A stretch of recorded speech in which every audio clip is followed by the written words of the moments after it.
It's The Big Take from Bloomberg News and iHeartRadio. I'm Wes Kosova. Today, why it really does matter who wins that one single U.S. Senate seat that's up for grabs in Georgia.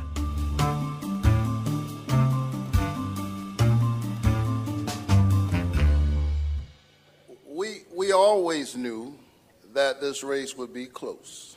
That's where we are. So y'all just hang in there. I'm feeling good. I do. I feel good.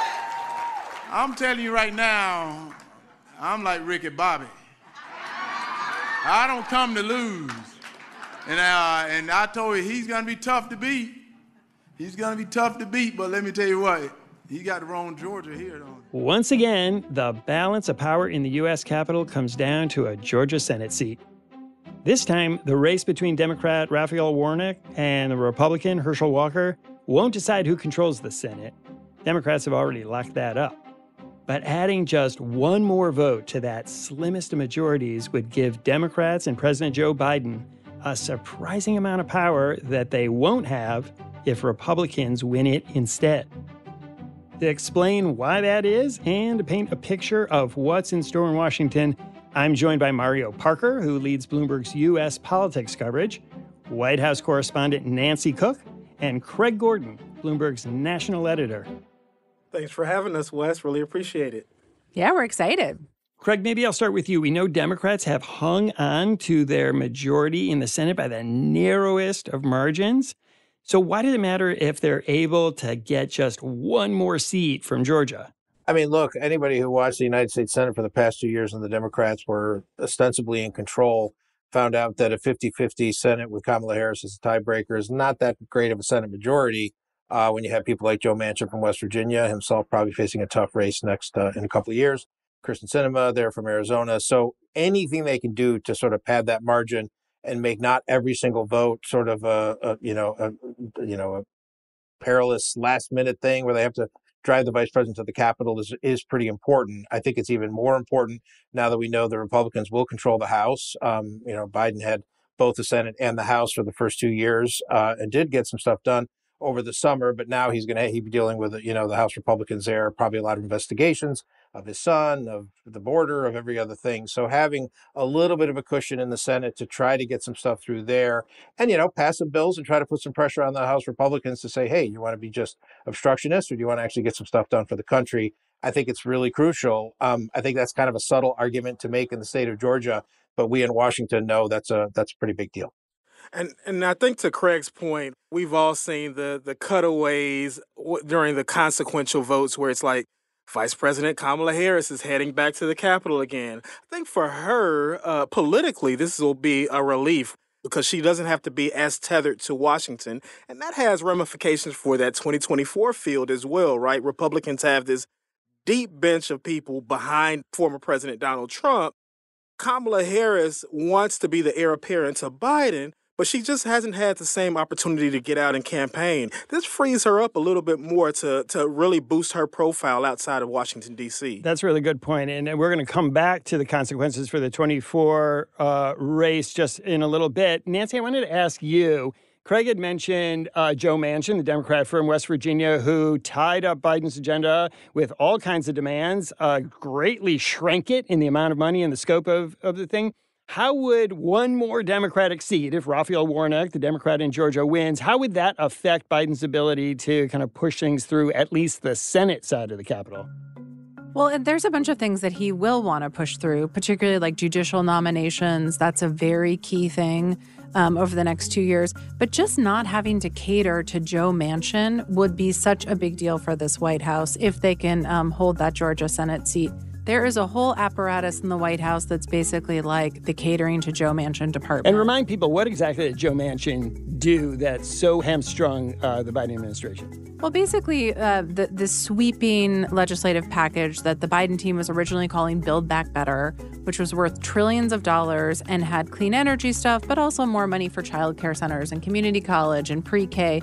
Basically, Manchin singularly totally scaled that back because he said he was worried about inflation and didn't like the size of it. So they did end up passing sort of a secondary version of it called the Inflation Reduction Act, but it was much, much smaller and centered around things like healthcare, clean energy, tax credits, and it really shrank the ambitions of the Biden team. So, Craig, if you have that one extra vote like you were talking about, it's easy to be a single standout, but kind of hard to have two standouts that can withstand the full pressure of the White House and the party to get something done. That's right. And in the case of Manchin, he being from a coal state, took a lot of these sort of green energy proposals very seriously, thought they were sort of a threat to his hometown economy, basically. I don't think Kristen Sinema sort of shares his passion on some of those issues. So green jobs, green tech, electric vehicle subsidies, things like that Biden might want to try to do in the next 2 years, probably have an easier road. But, she was pretty feisty on the budget deficit stuff. I mean, she was very sort of fiscally conservative. So I could see places where Manchin and Sinema still lock arms. And even with the one extra, if Warnock pulls it off, it's still not enough. But I do think it just makes his road better. And it sounds like it puts a lot of people in the what do we do about Joe Manchin department out of work inside the Biden White House. And just one more thing I would want to point out is that the 2024 map for Democrats in the Senate is much tougher. And so I think that they want to have all the wins that they can have now, because I think in 2 years, defending the Senate and holding on to it will be much trickier. And I think that that's something that the White House is aware of. It's also not crazy to imagine a Supreme Court nomination coming up potentially in the next 2 years. God only knows what could happen there. We've seen some real big surprises, obviously, Ruth Bader Ginsburg and such. So then even there, just that one vote could make the difference between someone getting out of the Supreme Court and not getting out of the Supreme Court. Yeah, and aside from that, court pick's obviously a big deal, and just having that extra vote, there's the whole mechanics of the Senate and Senate committees and how they're divided in the vote. So, Mario, can you just kind of lay out why having one extra Democrat really affects the way just the business of the Senate gets done? Yeah, President Biden, I think over this past weekend, he was asked about why 51 matters, and he said it's just better, right? And so you take that's a former senator talking right there. Yeah, exactly, right. Exactly, and that's the Joe Biden that was in the Senate for almost 4 decades, and so you get an extra seat in cushy committees. Like the Intelligence Committee, the Armed Services Committee, the Foreign Relations Committee. I mean, that's quite important, particularly given what we've seen from Republicans talking about Ukraine aid as well, and some of the things that are going on in Europe and in the Middle East also. So you get the Democrats get an advantage in some of those key committees. Nancy, Craig, and Mario, please stick around. We'll continue this conversation after the break.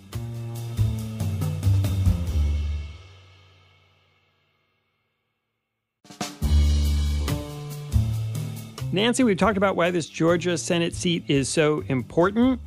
Bring us up to speed. What's the latest in the race between Walker and Warnock? Well, it's getting really ugly and dirty down there, I would say, in Georgia. There's a lot of mudslinging from both candidates as to, what they stand for, a lot of accusations.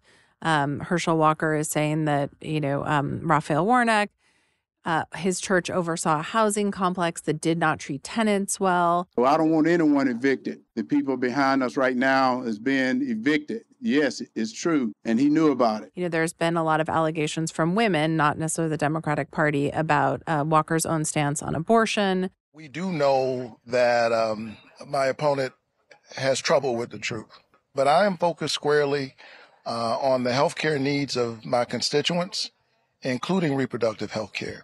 And so they've really sort of been going after each other in a pretty extreme way, and that just keeps ramping up. I think that the concern sort of a few weeks ago was what would the turnout look like? But what we have seen so far is that the turnout has been gangbusters on both sides. And we're seeing that Black Georgians are outpacing other demographic groups in terms of the turnout, which could potentially favor the Democrats, or does historically in elections. And so...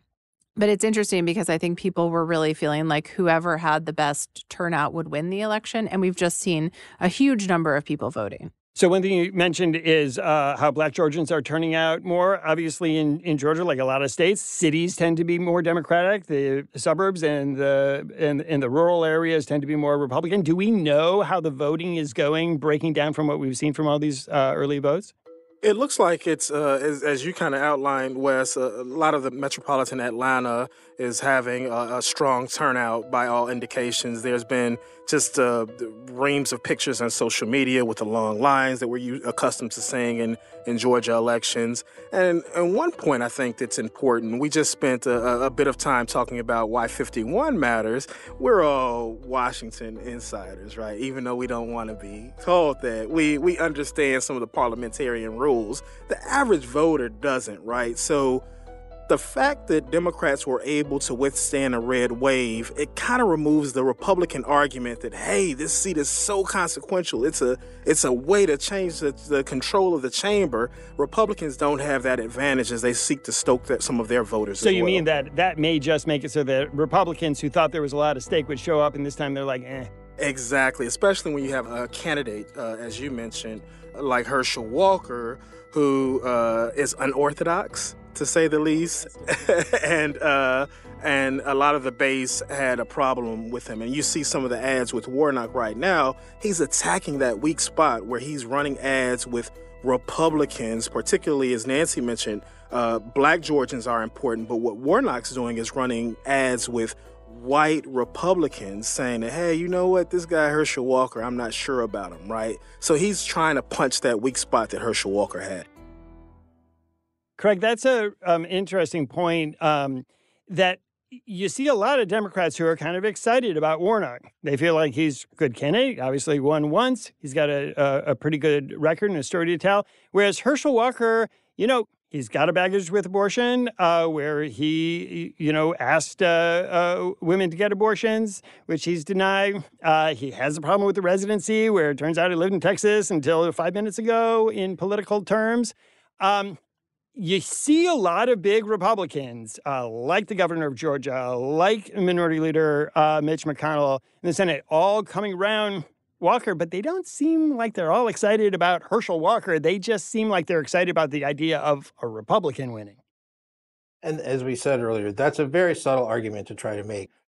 Just we need to get our guy into the Senate. It's not going to make a difference on the majority, but it's better to have our guy than their guy. I just think, I think, a pretty honest political assessment would be there's a certain amount of Republicans that kind of held their nose and voted for Herschel Walker. I'm sure there's a lot of people that love him.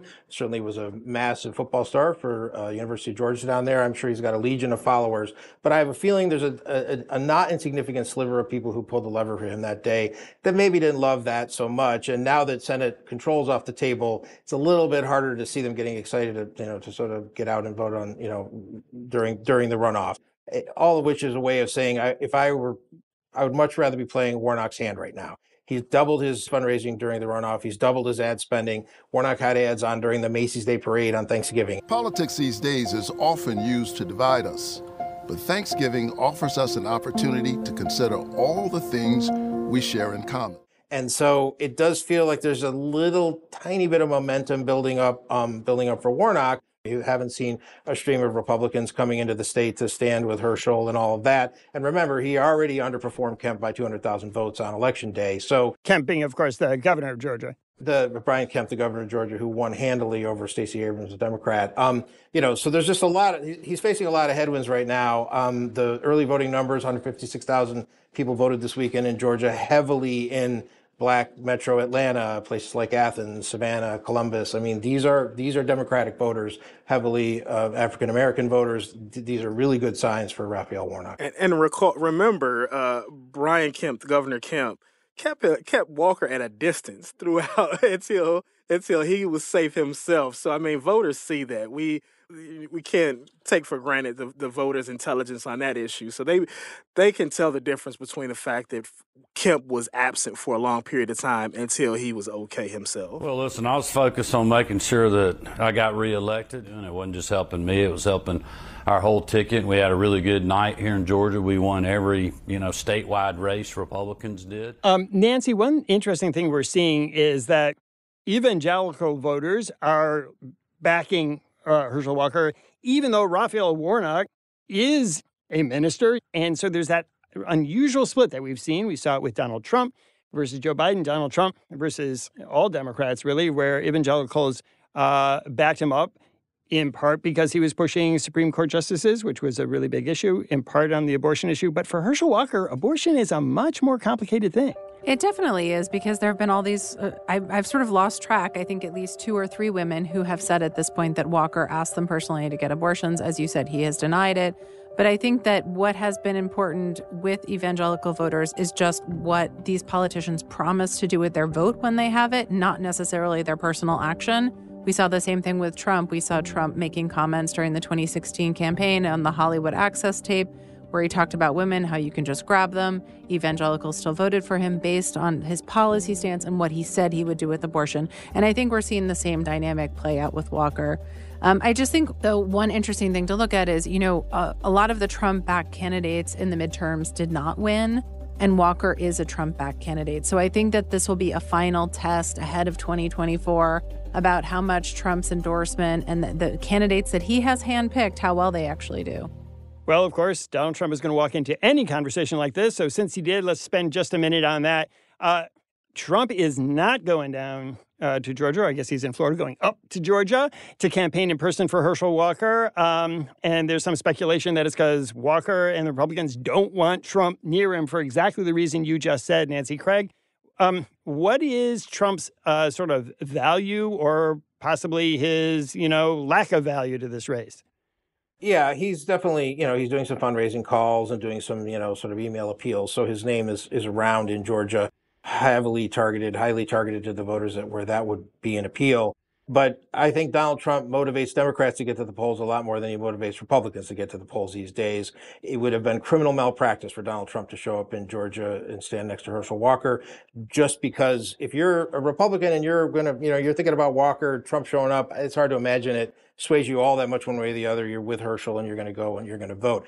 Democrats, they get blood in their eyes when they see Donald Trump, and there he is right in their state, reminding them of all the reasons why they, voted for Joe Biden in 2020, the narrow win that turned Georgia then, why they voted for Warnock the first time, and why they want to vote for him a second time. So, a rare bit of discretion from the former president, who usually doesn't much like to be told where he can and can't go. Actually, a smart move on his part, but boy, does that just shout about his devalued status as a Republican kingmaker. Obviously, his handpicked candidate in Pennsylvania, Mehmet Oz, lost. His handpicked candidate in Arizona for governor lost, Kerry Lake. There's an argument to be made that Republicans could control the Senate right now if Donald Trump had a little bit less to do with picking their candidates in some of these races. And so I think as we all watch that pretty flat announcement, the past couple of weeks of some pretty rough commentary on the former president. Again, a rare moment when he actually kind of did the right thing for his party and for his candidate by just staying the heck away. When we come back, we're going to look ahead to the next couple of years and, believe it or not, the next presidential race.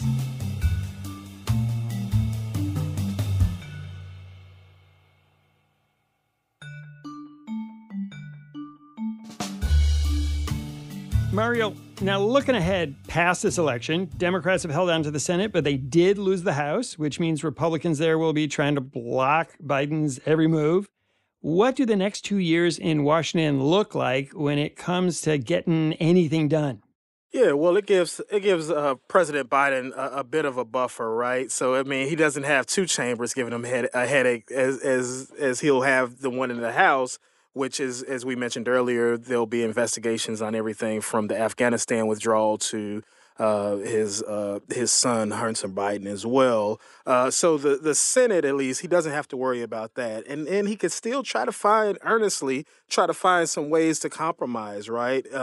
Score some political points, as Craig mentioned, by having some legislation come out of the Senate and force House Republicans to either be obstructionists or go along with the president. Well, let me ask you about that, because Biden does have that senator's sensibility where he believes in the better angels and people can really compromise on policy and ideas. And, it seems pretty quaint now because it seems like politics in D.C. is about not just winning, but about punishing the other side. And if you look at the House, do they really want to be seen as compromising with Joe Biden in any kind of way? Or do they actually think it's better to be seen as obstructing? That obstruction used to be a bad word in Washington, and now for certain people, it seems to be what you want. Yeah, well, I mentioned the word headache, right? So if Biden has a headache from the House, you got to imagine what Kevin McCarthy's going to have as well. And that's Kevin right? McCarthy, of course, the minority leader who wants to be Speaker of the House. Exactly. So he's got one wing of his party that wants nothing but revenge for everything going back to 2020 and then some of the investigations under former President Donald Trump. But you got voters, they've got a very thin majority, underwhelming performance in the midterms. Voters are showing that they have little appetite for this vengeance tour as well. So he's going to have to figure out how to corral his caucus there.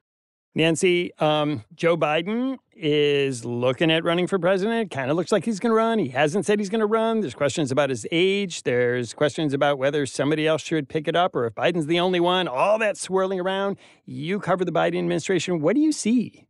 So I see a president and a top White House staff that was very, very emboldened by the midterms. Even though they lost the House, it was by a much smaller margin than they thought. They held the Senate, which they were super excited about. And they did that amid like the highest inflation in 40 years and amid the presidential approval rating, which was pretty low. And so they are feeling great. They're feeling like, Biden, just you can tell when you're around them. They're like in a good mood. They're jovial. The president's in a great mood. Do they think it's because of Biden? Like, do they think that this is proof that Biden's agenda is working? They do. They 100% believe that. In a press conference the day after the midterms, a reporter asked the president, are you going to do anything differently? It seems like you have lost the House. What do you plan to do differently? And he said, I thought this was such an interesting, amazing answer. Nothing, because they're just finding out what we're doing. The more they know about what we're doing, the more support there is. So they really feel like they were vindicated. And I, he hasn't made a decision yet about whether or not he's going to run, but my money would be on him running again. And he's 80. And so he would be at the end of a second term if he got reelected 86. And so I think the real question in the Democratic Party is that, it's an age thing. Is that too old to run? Craig, Joe Biden and his team, like Nancy says, are taking their victory lap on this one because at least they held off, the worst outcome. But Biden's numbers are looking pretty bad. Do you think the American people think that Joe Biden won this election? Like, do they think that he's doing a great job? Yeah, I mean, the approval ratings are not where they need to be, but in a lot of ways, I would argue that sort of makes the enormity of the victory a few weeks back as enormous as it is. He went up against historical trends, one of the best, midterms for any president, in memory almost. A low approval rating, one of the main things you look at in that historical trend. His isn't great, and he still managed to pull it off. So they have some real justifiable reasons to feel good about this. I guess I sort of look at it as it was sort of like your country needs you, Joe, in 2020, and he pulled it off, and he beat Donald Trump. I think he would have a pretty good shot to beat Donald Trump again. The danger for Joe Biden, if he does run, and I'm with Nancy thinking that he will run. Anyone who watched that day after the election press conference, that's a guy who's running for president. If it's not Donald Trump, that's a much tougher thing. Obviously a lot of buzz around Ron DeSantis, the Florida governor, who had an enormous victory on election night, 20 points, carried Miami-Dade County, heavily Democratic Miami-Dade area there. He is riding very high. So now you have, with Trump, you don't have so much of an age contrast. They're roughly similar. DeSantis he's very young, much different, very much a next generation. Americans always like to pick the next generation for their president, not really look backwards. So, tell me who his opponent's going to be, and I'll tell you how he does. I actually do think he could sort of replicate the Biden coalition, for lack of a better word, in 2024 to beat Donald Trump. Is it enough to beat any of a few other people? That's a much higher hill to climb. But the problem with the Democrats is their bench is not great. There we come to Vice President Kamala Harris. Again, I think she would be almost the guaranteed successor. She is the vice president, a historic figure, obviously first African American, first South Indian American. Very hard for the Democratic Party to say, you know what, Kamala, you didn't do such a great job as vice president. We're going to go with a Gavin Newsom or fill in the name of somebody else. Not a lot there beyond her, obviously, the historic nature of her own vice presidency to get excited about for Democrats as an electoral force in 24. So we hear Craig spelling out this kind of dilemma that the Democrats have, where it would be really difficult for them not to pick Kamala Harris if Joe Biden didn't run for one reason or another, but not a whole lot of enthusiasm about her as a candidate. What do you see from sort of inside the White House about that question of, is Kamala Harris the default Democratic pick if Joe Biden isn't running again? Well, I think that is part of the reason. I mean, I think Trump and also that quandary is exactly why Biden would run again. Like, there's not, I don't think that the White House views her vice presidency as something that has been, it's been a real mixed bag. There's been a lot of staff turnover, a lot of problems. And so I don't think it's something that people inside the White House would feel totally comfortable having her be the successor. And so, I just think they're really conscious of that. And I think that will factor into Biden's decision, along with the idea that, like, he's the one that can stop Trump. He is a centrist Democrat at a time when a lot of progressives are pulling the party very far left. There's a firm belief inside the White House that is a very key part of him running too, because regular Americans, they think, want a more centrist approach than, what some of the Hill Democrats are proposing. But I do think if Biden didn't run and she ran, there would also be a bunch of Democrats who would jump into the race. Governors like Pritzker or in Illinois, Gavin Newsom of California. It would just be like a much more wide open field.